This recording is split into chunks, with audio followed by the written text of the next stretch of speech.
বন্ধুরা, পার্টির মাঝখানে একটি গাড়ি চলে আসে যা সামনে দাঁড়িয়ে থাকা একটি শিশুকে ধাক্কা দিতে যায়। ঠিক তখনই ব্রাহ্মণ গাড়িটিকে দেখতে পান এবং ছেলেটির প্রাণ বাঁচাতে ছুটে যায়, কিন্তু ট্রাকটি তখনই ছেলেটি এবং তার মাকে ধাক্কা মারতে চলে যায়। সেই মুহূর্তে ব্রাহ্মণ সুপারম্যানের মতো ছুটে আসে, ট্রাকটিকে ধরে ফেলেন এবং খেলনার মতো হাতে তুলে নেন। তার শক্তি দেখে আশেপাশের সবাই হতবাক হয়ে যায়। এরপর সে ট্রাকটিকে খেলনার মতো ছুঁড়ে ধুরে ফেলে দেয়। তারপর দাদু ছেলেটির পাশে বসে তাকে বুকে জড়িয়ে ধরেন। এমন সময় ব্রাহ্মণ এসে দাদুর কাছে বলেন, আপনারা কি আমাকে একটু খাবার দিতে পারেন? আমি খুব ক্ষুধার্ত।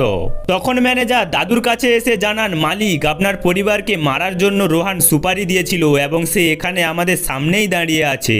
ব্রাহ্মণের সন্দেহ হয় একটি মোটা লোককে দেখে। ছেলেটি সেই ব্যক্তিকে ধরার নির্দেশ দেয়। সব গার্ড মিলে তাকে ধরে ফেলে, কিন্তু সে তখনও তার সিনিয়রের দিকে তাকিয়ে থাকে যে হয়তো তাকে বাঁচাবে। সেই সিনিয়র হঠাৎ রেগে গিয়ে তাকে থাপ্পড় মারেন এবং বলেন, তোর সাহস কি করে হলো আমার মালকিনকে মারতে চাস? কিন্তু বাস্তবে সে লোকটি ওই অপরাধীর সঙ্গে ছিল, শুধুমাত্র নাটক করছিল যাতে কেউ তার সন্দেহ না করে।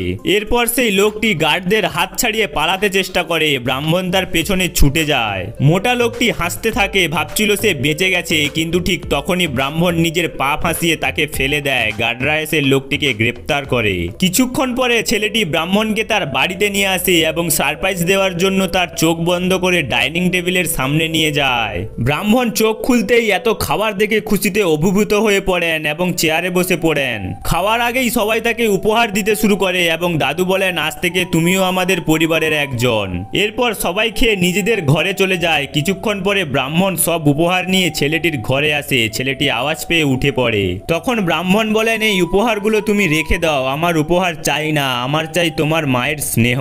আমার মা বাবা ছোটবেলায় মারা গেছেন, তাই আমি সবসময় নিজেকে অনাথ মনে করি। ছেলেটি ব্রাহ্মণের কথায় আবেগপ্রবণ হয়ে পড়ে এবং তার মায়ের কাছে যায় এবং বলে, মা তুমি ওই ভাইয়াকেও দত্তক নিয়ে নাও, ও আমার খুব প্রিয়। ছোটবেলা থেকেই ও মা বাবার ভালোবাসা পায়নি, ও শুধু একটু মায়ের স্নেহ চায়। এটা শুনে মায়ের মন খারাপ হয়ে গেল। সে রাজি হয়ে যায় তাকে রাখার জন্য।